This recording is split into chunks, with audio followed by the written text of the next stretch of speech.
Welcome to Modern Church Leader, a short daily show to help you grow your church, be more effective and efficient, and powerful for the kingdom of God.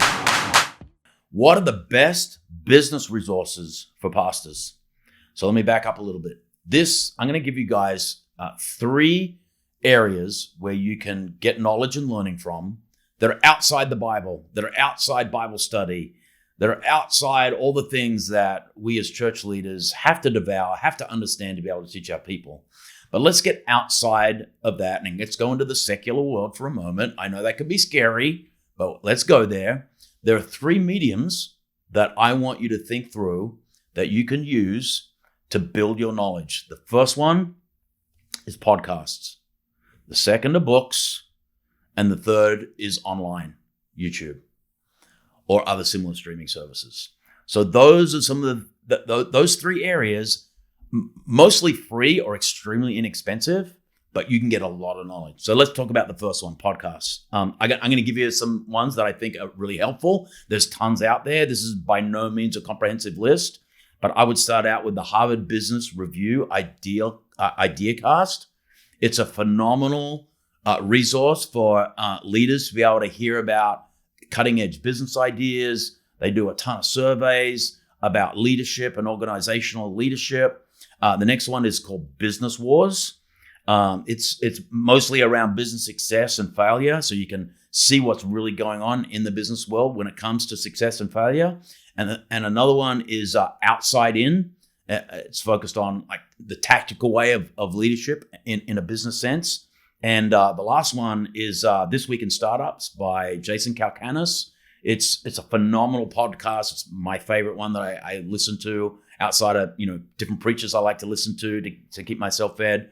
But Jason Calacanis, I think he's to this day in the 900s. Like he's been going for nearly 10 years. And just to listen to these podcasts, he interviews business leaders, venture capitalists, angel investors, and you'll learn a ton. So that's podcasts. Search your own, but there's a ton of free stuff out there. Another little quick one I'd add on is iTunes University. You can virtually now, and I've done this, do business courses for free using iTunes University. You can get the whole business class, MBA, on iTunes University for free. So download it, go for a run, go for a walk. Those resources are so available now. Every bit of information you need to keep learning is available just about for free. Next are books. Leaders are readers. Readers are leaders. Pastors are readers. We've got to be readers. I'm going to give you some key ones. Remember, this is non-biblical stuff, right?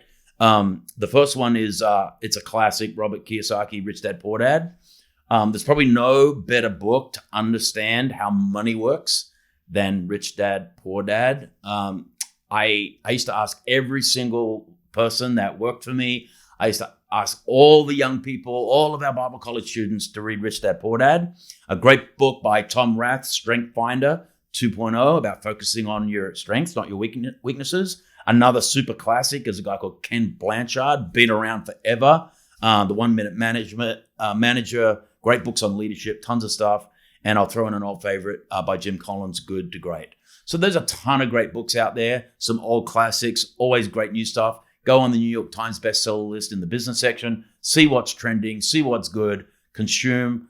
I would say if you're not reading like one book a month, and I know with everything else that's going on in your life, you're super busy, but I think one book a month is a great goal.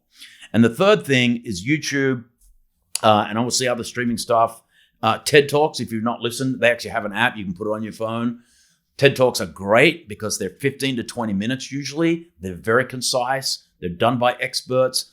They're done on every different field. And here's the thing that you're also trying to do. You're trying to provoke your own learning by hearing people in other fields that are experts in things that you're not. And so listening to a TED Talk on like migration and refugees or whatever, it might not kind of interest you. You might not know anything about it, but it's fantastic information. Skillshare is another great channel to be able to get all kinds of best practices on business. Y Combinator, which is a startup. I love Y Combinator. It's phenomenal. It's all kinds of great kind of information on entrepreneurship. And the one I'd throw in that costs a little bit of money but well worth it is called Masterclass. So Masterclass is a phenomenal, it's a startup. The The guy who started it was on This Week in Startups, Jason Calacanis, and listening to him, how he started this business. The first person he got was Dustin Hoffman, the actor. And he used to see him locally in Brentwood in LA. And he kind of pitched this idea. He said, would you do this kind of class on acting? And he's like, sure, I will. And that's how he started the business. He ended up raising millions of dollars. I think they've raised over $100 million to date for this idea in the master. They're very well produced, high level. I'm kind of a secret little chef on the inside. So I love cooking shows. And the Gordon Ramsay masterclass is out of control, the most awesome thing. I've nearly done every recipe. So a great way. So here's the thing. Podcasts, books, and streaming on YouTube and streaming services are a way to get extra learning outside the regular places of which you're going to learn. Challenge yourself to do new things, and you'll find it'll grow you as a leader. So the reason why you want to educate yourself in these sources is you're going to learn some very key things that are going to help you as a church leader, especially as a church planter. Like understanding the mind of an entrepreneur, how to raise capital, how to forecast growth, how to hire. All of those things are the same skills that you're going to be needing as a church planter or someone wants to grow their church. Basic business understanding, how to read balance sheets, how to read profit and loss statements, how to read forecasting of cash flow. All of those things that you can learn very easily now for free are very critical. I think gone are the days where the pastor is like, oh, I'm going to hire the business guy. And I think pastors have to think like startup owners who have to have a pretty good understanding of every area of their business. You got to understand the basics of just about everything. You're going to have an aptitude in more things than other, but challenge yourself to understand some of these things that are going to be really critical. So anything to do with startup business, finance, and then of course the other one is leadership. Leadership is everything. And there's a myriad of great things that go on in the business world. Seeing what great business leaders do can be totally adapted for us to use inside the church. So be a learner. Use these resources. It'll make you a better minister for Jesus. Thanks for listening. Please review Modern Church Leader on Apple Podcasts and visit our website for more resources at tithe.ly or follow the links in the show notes.